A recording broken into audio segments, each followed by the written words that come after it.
جب میں پہلی بار اپنی خالہ کے گھر گیا تو یہ سب کچھ ہوا میرا نام ایان ہے، اور اس وقت میری عمر 15 سال تھی۔ لیکن آج میں آپ کو اپنی جوانی کی کہانی سناؤں گا۔ جب میں پہلی بار اپنی نانی کے گھر آیا تھا، امی کے خاندان میں سب سے پہلا بچہ تھا، اور پہلے بچے کو ہمیشہ پیار دیا جاتا ہے۔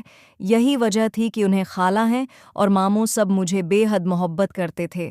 نانی کے گھر میں 2 خلائی اور ماموں رہتے تھے۔ بڑی خالہ کا نام فوزیہ تھا اور چھوٹی خالہ کا نمبر میں ان پر خالہ کے قریب تھا، اور وہ بھی مجھے بہت چاہتی تھی۔ خالہ کی شادی ہو چکی تھی اور ماموں بھی شادی شدہ تھے، اس لیے گھر میں زیادہ تر وقت صرف انبر خالہ اور میں ساتھ رہتے تھے۔ نمبر 22 سال کی تھی اور میں 15۔ اتنی عمر میں بھی ان کی خوبصورتی لاجواب تھی۔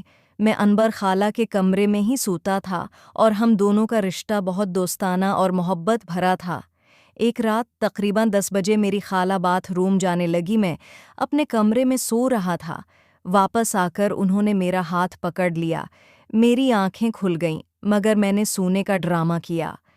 اگلی صبح ہم دونوں، اس بارے میں کچھ نہیں کہ جلدی سے واش روم جاؤ، میں تمہارے کپڑے دیتی ہوں۔ میں جلدی سے واش روم گیا، تازہ ہو کر واپس آیا اور خالہ انبر نے مجھے کپڑے دے دیے۔ وہ میری طرف مسکرا رہی تھی اور شرمندگی سے سر جھکائے کھڑا تھا۔ ناشتہ لگانے کے بعد ماموں بھی آ گئے اور 2 دن سفر پہ روانہ ہوئے۔ انہوں نے گھر کی ذمہ داری مجھ پر چھوڑ دیں اور انبر خالہ کی حفاظت کرنے کی دعوت دین، اور اس کا ناشتے کے بعد ٹی وی لاونج میں بیٹھ گئی۔ کچھ دیر بعد انبر خالہ نے اپنی دوست صوفیہ کو کال کی، جو 22 سال کے خوبصورت لڑکی تھی اور چند دن میں گھر آ گئی ہے۔ صوفیہ نے سلام اور انبر خالہ اس سے کمرے میں لے جا کر خوش آمدید کہا۔ میں اور صوفیہ کے درمیان کوئی تعلق محسوس ہو رہا تھا، مگر میں ڈرتا رہا۔ اتنے میں ماموں اور مامی باہر آ گئے۔ اب گھر کی مکمل ذمہ داری میرے کندھوں پر تھی۔ انبر خالہ نے مجھے اور صوفیہ کو ٹی وی لانج میں بیٹھنے کو کہا اور خود جھاڑو دینے لگیں۔ ان کے کام کو دیکھتے ہوئے تھوڑا سا نورس تھا۔ جھاڑو لگاتے اور خالہ کے ہاتھ پر آٹا لگا رہ گیا۔ میرے پاس آئیں گے اور کہا اٹھا صاف کر دو۔ میں آگے بڑھا اور اس لمحے میں نے محسوس کیا کہ میں ان کی قربت میں خوشی محسوس کر رہا ہوں، لیکن اچانک صوفیہ کی رینکنگ کال نے ماحول بدل دیا۔ صوفیہ کے گھر میں کسی عزیز کا انتقال ہوا تھا۔ وہ چلی گئی اور اپنی رنگ میرے پاس چھوڑ گئی۔ انبر خالہ نے مجھے ڈانٹا اور میں رنگ کیوں چھوڑیں، اور میری دعوت کے ساتھ معافی مانگی۔ وہ تھوڑی ناراض ہوئی، مگر آخر کار مجھے معاف کر دیا۔ میں بہت شرمندہ ہوں۔ آج تھا۔ اس کے بعد انبر خالہ نے کچن میں اٹا گوندنے کی تیاری کی اور ان کے ساتھ کچن میں بیٹھ گیا تھا کہ کوئی مدد کر سکوں۔ میں کام کرتے ہوئے محسوس کیا کہ خالہ واقعی بہت خوبصورتی ان کے ہاتھوں میں اٹا تھا۔ بال ان کے چہرے پر آ رہے تھے اور وہ بار بار ان کو پیچھے کر رہی تھی۔ میں ان کی مدد کی، ان کے ماتھے صاف صاف کیا۔ یہ لمحہ بہت دلنشین تھا۔ بعد میں ہم دونوں نے ناشتہ لگایا اور انبر خالہ نے مجھے کھانے میں سب کچھ کھلایا۔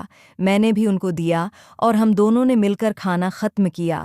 اس کے بعد انبر خالہ اپنے کمرے میں چلی گئی اور میں بھی ان کے پیچھے آیا۔ صبح کے وقت انبر خالہ نے کہا، ہم بازار میں کھانے چلتے ہیں۔ ایس کریم پارلر میں بیٹھے اور پردے میں آ کے بنائے جانے لگے۔ میں نے محسوس کیا کہ ہم دونوں کے درمیان کچھ نیا رشتہ جنم لے رہا ہے۔ علم ہی میرے دل کو چھو گئی۔ تعلیم دونوں بیٹھے ہو بھائی کی گرم ہوا کے باوجود یمن کے اندر ٹھنڈی خوشبو اور خوشگوار ماحول تھا۔ عمران خان نے مجھے ایک خاص لوک متحد کر کے لیا اور میں بھی ان کے لیے پسند کیا۔ اس فلم کا ٹریلر گیا۔ میں زیادہ لوگ نہیں تھے، ان میں کافی سکون ملا۔ عمر خاموشی سے اٹھا رہے تھے، مگر کبھی کبھار ہم ایک دوسرے کی طرف دیکھ اس کو رلا دیتی۔ میں نے محسوس کیا کہ خالہ کی مسکراہٹ میں ایک خاص نوا محبت چھپی ہوئی تھی جو میرے دل کو بہت خوش رہی تھیں۔ آپ کا نام سے پوچھا، تم واقعی گھر کی ذمہ داری سنبھالنے کے لیے تیار ہوں؟ میں نے اس علاقہ کا خالہ فکر مند نہ ہوں، میں ہر چیز کا خیال رکھوں گا۔ عمران خان نے میری طرف دیکھا اور ایک دیر خاموش رہی، پھر مسکرا کر بولی، مجھے تم پر اعتماد ہے۔ یہ سن کر میرا دل خوشی سے بھر گیا۔ ڈالر کے بارے جوڑ آیا جو بہت خوش نظر آ رہا تھا۔ میں نے عمران خان کی طرف اشارہ کیا اور خالہ یہ لوگ بہت خوش لگ رہے ہیں، شب او محبت میں ہیں۔ عمران خان نے میری بات سنے، لہجے میں کہا، یا محبت کی زندگی کو خوبصورت بنا دیتی ہیں۔ والوں سے نکل کر ہم واپس گھر آئے۔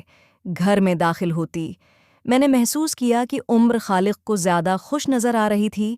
وہ کچن میں چائے بنانے لگی اور میں ٹی وی لاؤنج میں بیٹھے تھوڑی دیر آرام کرنے لگا۔ تھوڑی دیر بعد کال چائے لے کر آئی ہوں، میرے پاس بیٹھ گئی، انتیس دن پر چھوٹے چھوٹے لمحات کے واسطے لے گی۔ میں نے محسوس کیا کہ خالد سہیل ہم حال دل کو بہت اچھے لگ رہے تھے۔ مصر میں بھی کے باوجود ان کے قریب بیٹھا اور عمر خالد مجھے اپنی باتوں پر عمل کرتے ہیں۔ اتنے برسوں بعد کسی نے دروازے پر دستک دینے اور کے دروازے کھولے تو پھر خالہ نکاح۔ آیات میں اردو میں دیکھو کون آیا ہے، واضح پڑوسی خاتون تھیں جن پر خالہ جانتی تھی۔ عمران خان نے خود ایک اور میں بھی ان کے ساتھ تھوڑا سا گفتگو کرنے لگا۔